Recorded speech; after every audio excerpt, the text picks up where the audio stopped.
Bonjour, docteur Sébastien Havrac-Sauvé de la clinique Sport Santé Laurentide.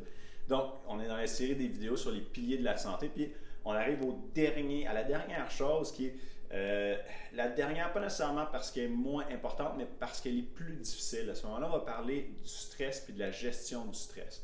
Donc, les trois piliers précédents, c'est des choses sur lesquelles on a plus de contrôle. Fait, le sommeil, on peut quand même avoir un contrôle. Il y a plein de contraintes de la vie qui font rendre ça difficile, mais on a quand même un bon contrôle.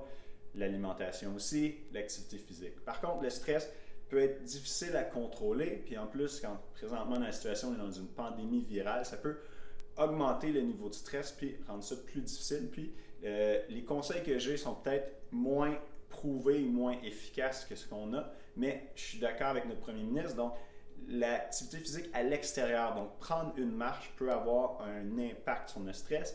Idéalement en nature, si on est capable, ça va être encore mieux. Ensuite, dans les autres choses qu'on peut avoir, on peut utiliser de la méditation.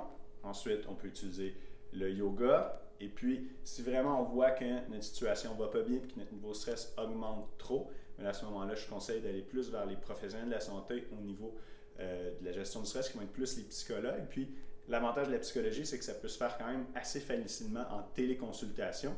Donc, je vous suggère d'aller de l'avant si vous sentez que avec la situation actuelle, les choses ne vont pas bien, vous voyez que votre stress augmente trop, je pense que ça vaut la peine de vérifier plus avec un psychologue à ce moment-là pour vous aider à passer à travers la crise.